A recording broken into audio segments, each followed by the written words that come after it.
Welcome students. इस class में आज हम सर्वनाम पढ़ने वाले हैं। सर्वनाम आपके हिंदी 1 का लेसन नंबर 7 है। आप सभी को पता है कि सर्वनाम किसे कहते हैं। सर्वनाम आप क्लास 2 से पढ़ते हुए आ रहे हैं कि संज्ञा के स्थान पर प्रयोग किए जाने वाले सभी शब्द सर्वनाम कहलाते हैं। तो सर्वनाम होता क्या है, आपको परिभाषा से समझ में आ गया, पर इसका महत्व क्या है।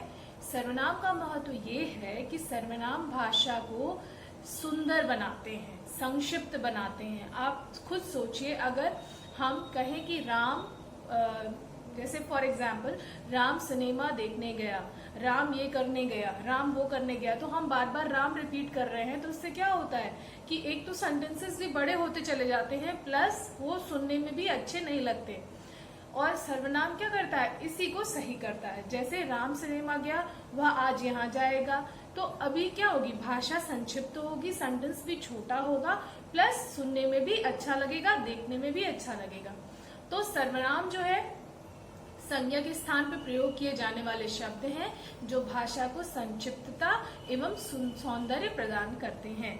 तो आपको इस लेसन में सर्वनाम पढ़ना है। हम सर्वनाम पे डिस्कशन करेंगे कि सर्वनाम क्या है, सर्वनाम के कितने प्रकार हैं, कौन से सर्वनाम कहाँ प्रयोग किए जाते हैं और कैसे हम सर्वनाम को पहचान सकते हैं कि कौन सा सर्वनाम है।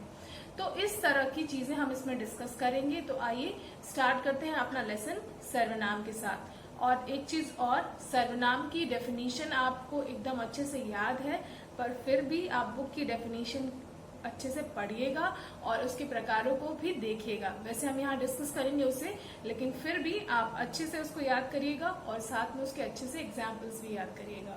तो स्टूडेंट्स आइए स्टार्ट करते हैं अपना लेसन सर्वनाम। पुरुष यानी कि हमेशा वो स्पीकर होगा। आप चाहे तो अपनी कॉपी में या फिर अपनी बुक में साइड में लिख सकते हैं कि उत्तम पुरुष स्पीकर होता है, मध्यम पुरुष लिसनर होता है और अन्य पुरुष वो पुरुष होता है जिसके बारे में हम बात करते हैं पर वो वहाँ पे उपस्थित नहीं होता है। तो ये चीज़ें अगर आप यहाँ ब्रैकेट में लिख लेते हैं तो it will helpful for you, आपको हमेशा आसानी रहेगी समझने में भी।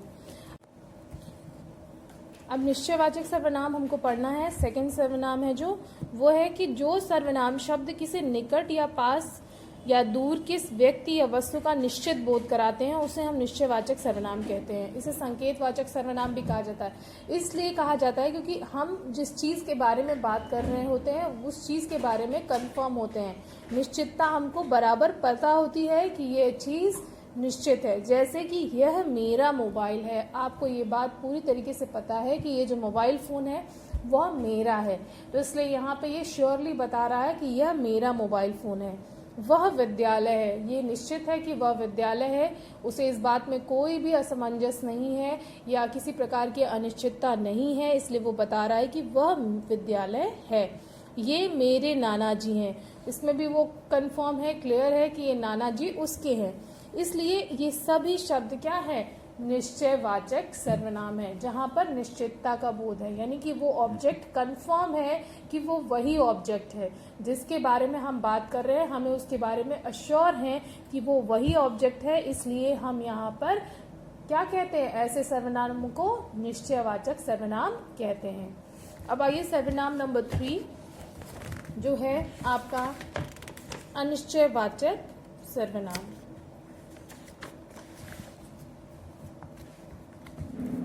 अब देखिए स्टूडेंट्स, इसमें जो है जैसे हमने पिछला वाला सर्वनाम पढ़ा था उसमें हम श्योर थे कि वो ऑब्जेक्ट वही है, पर अभी इस सर्वनाम में क्या होगा, हम अनश्योर रहेंगे, हम श्योर नहीं है जिसके बारे में बात कर रहे हैं, इसलिए ये अनिश्चयवाचक सर्वनाम कहलाएगा। जैसे जो सर्वनाम शब्द किसी निश्चित व्यक्ति या वस्तु के विषय में जानकारी नहीं देते हैं वे अनिश्चयवाचक सर्वनाम कहलाते हैं। जैसे चाय में कुछ पड़ा है, अब वो कुछ में वो मक्खी भी हो सकती है, वो कचरा भी हो सकता है, वो किसी भी तरह का वो मच्छर भी हो सकता है, मतलब यहाँ पे श्योरिटी नहीं है कि चाय में पड़ा क्या है।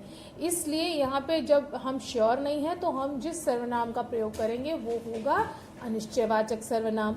जैसे दिल्ली से कोई आ रहा है, वो कोई भी मम्मी हो सकती हैं, पापा हो सकते हैं, भैया हो सकते हैं, दादी हो सकती हैं, कोई भी हो सकता है, ठीक है। यह किताब किसी ने दी थी। अब हमें पता ही नहीं है कि ये किसने दी थी। तो ये सारे एग्जाम्पल्स क्या बता रहे हैं कि जिसके बारे में हम बात कर रहे हैं उसके बारे में हम श्योर नहीं है कि वो वही चीज़ है या नहीं है, या वो वही पर्सन है या नहीं है। इसलिए ये सर्वनाम कहलाता है अनिश्चयवाचक सर्वनाम, यानी कि इसमें हम निश्चित नहीं होते हैं जिसके बारे में हम बात कर रहे हों। ठीक है, तो इसके बाद हमको स्टार्ट करना है संबंधवाचक सर्वनाम, यानी कि जो सर्वनाम शब्द वाक्यों में प्रयोग किए गए दूसरे संज्ञा सर्वनाम शब्दों से संबंध बताते हैं वो संबंधवाचक सर्वनाम कहते हैं। जैसे जो पढ़ रहा है वह विद्यार्थी है। अब जो और वह का संबंध इसलिए है क्योंकि अगर हम ये कर दें वह विद्यार्थी है तो ये सेंटेंस अलग हो जाएगा, जो पढ़ रहा है इसकी सेंटेंस का कोई मतलब नहीं होगा। यानी एक दूसरे को कंप्लीट भी करते हैं प्लस जो और वह का संबंध भी है, यानी इसके बिना इसका कोई मतलब नहीं और इसके बिना इसका कोई मतलब नहीं, यानी दोनों ही सेंटेंसेस एक दूसरे के लिए बहुत जरूरी हैं। तो यहाँ पे जो और वह क्या है, संबंधवाचक सर्वनाम है। जैसे जिसकी लाठी उसकी भैंस। अब जिसकी और उसकी ये दोनों सर्वनाम संबंधवाचक हैं। ऐसे बहुत सारे सर्वनाम आपको मिलेंगे, जैसे जैसे करनी वैसी भरनी।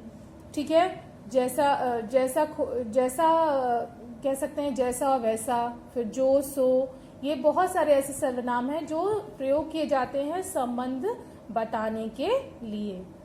उसके बाद आता है प्रश्नवाचक सर्वनाम, यानी कि जो सर्वनाम शब्द किसी व्यक्ति, वस्तु या स्थान के संबंध में प्रश्न पूछने के लिए प्रयोग किए जाते हैं वो कहलाते हैं प्रश्नवाचक सर्वनाम।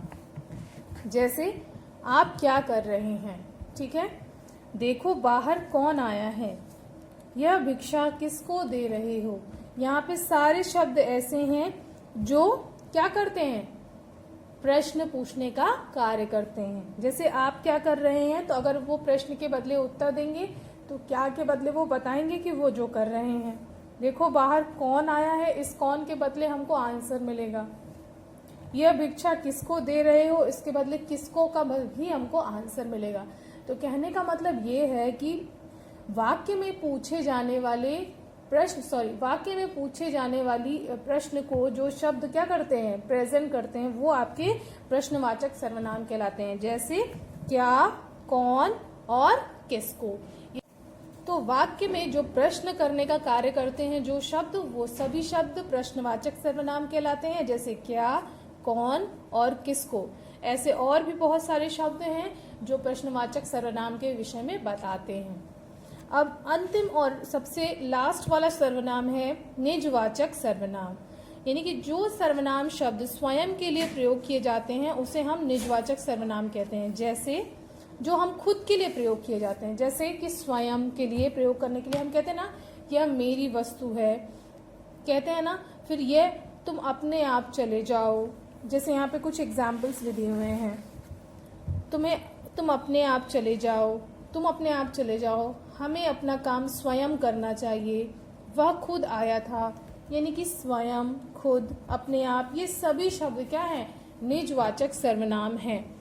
यानी कि व्यक्ति जो सर्वनाम का प्रयोग स्वयं के लिए करता है वो कहलाते हैं निजवाचक सर्वनाम। अब देखिए यहाँ पे विशेष जो दिया हुआ है ये आपको पढ़ना चाहिए, बहुत ही जरूरी है, इससे आपका नॉलेज भी बढ़ता है। जैसे कि सर्वनाम के वचन के रूप इस प्रकार हैं, मैं, मैंने, वह, यह, मेरा, मुझे, उसे आदि शब्द एक वचन के अंतर्गत आते हैं तथा बहुवचन के अंतर्गत हम, वे, ये, हमें, तुम्हें, इन्हें, उन्हें, ये सब बहुवचन है। आप इसे पढ़ेंगे तो आपको समझ में आएगा, यानी कि ये सारे शब्द एक वचन के का बोध कराते हैं और बाकी ये जो सर्वनाम शब्द हैं वो बहुवचन का बोध कराते हैं। अब देखिए एक चीज इसने बताया कि वह सर्वनाम शब्द का प्रयोग पुरुषवाचक तथा निश्चयवाचक दोनों सर्वनामों में किया जाता है। जैसे वह आ रहा है, यह पुरुषवाचक है क्योंकि हम किसके बारे में बता रहे हैं, उस थर्ड पर्सन के बारे में, यानी अन्य पुरुष के बारे में। और मेरी पुस्तक वह है, यह निश्चयवाचक सर्वनाम है क्योंकि इस कंफर्म है कि वह उसकी पुस्तक है, यानी कि वह का प्रयोग दोनों ही सर्वनामों के लिए किया जाता है। फिर आप सर्वनाम शब्द का प्रयोग पुरुषवाचक तथा निजवाचक दोनों प्रकार के सर्वनामों में किया जाता है। वह अपने आप ही चला गया, आप हमारे यहाँ कब आएंगे। अब यहाँ पे निजवाचक में भी अपने आप, क्योंकि आप ये स्वयं के लिए प्रयोग किया गया है, और आप हमारे यहाँ कब आएंगे ये किससे पूछ रहा है, कब, ये लिसनर से पूछ रहा है। ठीक है, तो ये पुरुषवाचक है। यानी कि आपको दो चीजें पता चली कि वह जो है वो पुरुषवाचक भी है और निश्चयवाचक भी है, आप जो है वो निजवाचक भी है और पुरुषवाचक भी है। तो स्टूडेंट्स, ये आपका लेसन है। मैं जानती हूँ, I know this lesson is very lengthy, आपका लेसन थोड़ा बड़ा है, पर इतना मुश्किल नहीं है। आप उसको अच्छे से पढ़ेंगे, 2-3 दिन लगाएंगे, उसको अच्छे से बार बार रिवाइज करेंगे तो आपके लिए ये बहुत आसान हो जाएगा। बस आपको पुरुषवाचक सर्वनाम पढ़ते समय थोड़ी सावधानी बरतनी है, क्योंकि आपको वहाँ कंफ्यूज नहीं होना है कि कौन सा सर्वनाम किसका बोध करा रहा है। जैसे कि मैंने बताया है कि बोलने वाला हमेशा उत्तम पुरुष होता है, सुनने वाला हमेशा मध्यम पुरुष होता है, और जो अन्य पुरुष होता है वो कौन होता है, जिसके बारे में बात की जा रही हो। अगर आप ये याद रखेंगे तो इजीली आपको क्या होगा, चीजें लर्न हो जाएंगी। बाकी अभ्यास प्रश्न में आपको उसका प्रश्नोत्तर पीडीएफ में अवेलेबल हो जाएगा और साथ में ये भी अवेलेबल होगा। और स्टूडेंट्स जो हो, ये वर्क है, जो एक्सरसाइज वर्क है, ये भी आपको पीडीएफ में बताया जाएगा। तो ये इस तरह से आपका ये लेसन कंप्लीट होता है, और आपको इस लेसन को बार बार रिवाइज करना है, अच्छे से पढ़ना है और पढ़ के लर्न करना है, और अपना कॉपी वर्क भी करना है। तो ये आपका लेसन है, और अगर इससे रिलेटेड आपको कोई डाउट्स है तो आप पूछ सकते हैं। ओके, तो अच्छे से रहिए, घर में ख्याल रखिए और स्वस्थ रहिए। तो आइए स्टूडेंट्स, हम स्टार्ट करते हैं अपना लेसन नंबर 7 सर्वनाम। और इसमें देखिए एक स्टोरी दी हुई है, फिर स्टोरी के हिसाब से ये बताया गया है कि इसमें ये सारे शब्द संज्ञा हैं और ये सारे शब्द उन संज्ञा के स्थान पे प्रयोग किए जाने वाले शब्द हैं। तो ये सभी शब्द क्या हो जाएंगे, सर्वनाम हो जाएंगे। ठीक है, अब देखिए यहाँ पे सर्वनाम की परिभाषा भी दी हुई है कि संज्ञा के स्थानों पर जिन शब्दों का प्रयोग किया जाता है उसे हम सर्वनाम कहते हैं। ठीक है, अब इसी सर्वनाम के भेद पढ़ना है। सर्वनाम आप सभी जानते हैं, जैसे कि राम के जगह पर यहाँ पे वह यूज किया गया है, या फिर ये यहाँ पर वहाँ, मैंने, अपने, सबकी, हम, उन्हें, मैं, ये सभी शब्द क्या है, सर्वनाम है। अब हम इनके भेद देखेंगे कि भेद सर्वनाम कौन से होते हैं। अब देखिए भेद में भी इसके 6 भेद होते हैं। पहला है पुरुषवाचक सर्वनाम, निश्चयवाचक सर्वनाम, अनिश्चयवाचक सर्वनाम, संबंधवाचक सर्वनाम, प्रश्नवाचक सर्वनाम और निजवाचक सर्वनाम। ये सभी सर्वनामों को हमको पढ़ना है कि ये क्या होते हैं और इनका प्रयोग कैसे किया जाता है। तो आइए अभी नेक्स्ट पेज में चलते हैं और आप देखेंगे वहां पे यहाँ लिखा है पुरुषवाचक सर्वनाम। जो सर्वनाम शब्द बोलने वाले, सुनने वाले और जिसके विषय में बात की जा रही है उनके लिए प्रयोग किए जाते हैं उसे हम पुरुषवाचक सर्वनाम कहते हैं। जैसे मैं, तुम, वह। अब देखिए आपने हमेशा पढ़ा होगा, इंग्लिश में भी पढ़ा होगा और हिंदी में भी पढ़ा होगा कि पर्सन कितने होते हैं। फर्स्ट पर्सन होता है, देन सेकंड पर्सन होता है और फिर थर्ड पर्सन होता है। ये 3 पर्सन होते हैं ना। आपने इंग्लिश ग्रामर में भी पढ़ा होगा और हिंदी ग्रामर में भी पढ़ा होगा। अगर नहीं पढ़ा होगा तो जान लीजिए कि हिंदी ग्रामर में भी पुरुषों की संख्या 3 है। आप संस्कृत में भी पढ़ेंगे आगे चल के, जब आप क्लास 5 में जाएंगे वहां पे भी पुरुष 3 होते हैं और यहाँ पे भी पुरुषों की संख्या 3 है। अब ये जो सर्वनाम है ये क्या करता है, ये इन तीनों पुरुषों के स्थान पर प्रयोग किया जाता है। पहले जैसे देखिए, बोलने वाला जिसको आप कहते हैं स्पीकर, सुनने वाला लिसनर, और जिसके बारे में बात की जाती है यानी कि जो पर्सन वहाँ अवेलेबल या उपस्थित नहीं है, ये यानी कि स्पीकर, लिसनर और जो पर्सन वहाँ नहीं है, उस तीनों के लिए जिन शब्दों का प्रयोग किया जाता है सर्वनाम के स्थान पर, वो सभी शब्द पुरुषवाचक सर्वनाम कहलाते हैं और इनकी कैटेगरी भी है। देखिए इसके भी भेद हैं। जैसे फॉर एग्जाम्पल पहले पिक्चर में देखेंगे तो यहाँ लिखा हुआ है मैं पत्र लिख रही हूँ। अब यह लड़की जो है वो स्वयं के लिए क्या कर रही है, अपने लिए मैं सर्वनाम यूज कर रही है, ना कि वो कह रही है कि सीता पत्र लिख रही है, तो वो दूसरे के बारे में बात करेगी। उसको खुद के बारे में जब बात करनी है तो वो ये कहेगी कि मैं पत्र लिख रही हूँ। तो यहाँ पे ये जो मैं शब्द है वो सर्वनाम है, और वो कौन सा सर्वनाम है, उत्तम पुरुष। ठीक, अभी कैसे ये उत्तम पुरुष है मैं इसको भी बताती हूँ। पहले आप ये एग्जाम्पल देख लीजिए। तुम कल कहाँ जा रहे थे, यानी कि वो उससे पूछ रहा है, जो स्पीकर है वो पूछ रहा है और लिसनर सुन रहा है कि तुम कल कहाँ जा रहे थे। तो यहाँ पे तुम जो है वो सर्वनाम है। फिर उसके बाद वह खेल रही है, आपको मालूम है कि वह लड़की के बारे में बताया गया है, और वह जो है वो क्या है, ऐसी लड़की के बारे में बात कर रहा है ना वो बोल रही है ना वो सुन रही है, ना वो स्पीकर है ना वो लिसनर है। यानी कि ये थर्ड टाइप की है जो यहाँ पे बताया गया है, जिसके विषय में बात की जा रही है, तो ये उस कैटेगरी से है।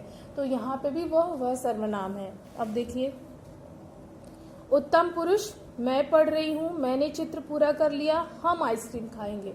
जब कर्ता स्वयं के बारे में बात करता है, स्वयं के लिए सर्वनाम का प्रयोग करता है, यानी कि जो स्पीकर है वो खुद के लिए जब सर्वनाम का प्रयोग करता है तो वो कहलाता है उत्तम पुरुष। अब आपको सीधे समझ लेना है, यानी कि स्पीकर जिसको आप कहते हैं बोलने वाला, जब सर्वनाम का प्रयोग करता है तो वो सर्वनाम होता है उत्तम पुरुष। ठीक है। इसके बाद जो है सुनने वाला जो है वो जब प्रयोग करते हैं हम, उसके लिए जो सर्वनाम का प्रयोग करते हैं वो कहलाता है मध्यम पुरुष। ठीक है। और फिर लास्ट में जो उपस्थित नहीं है, जो वहां जिसके विषय में बात की जा रही है और वो उपस्थित नहीं है, वो जो है जिसके विषय में बात की जाए, जिसके विषय में बात की जाए, यानी कि ये है अन्य पुरुष। यानी कि बोलने वाला हमेशा उत्तम पुरुष होगा, सुनने वाला हमेशा मध्यम पुरुष होगा, और जो वहां उपस्थित नहीं है परंतु उसके बारे में बात की जा रही है वो हमेशा अन्य पुरुष होगा। तो देखिए सेम चीज यहाँ भी बताई भी गई है।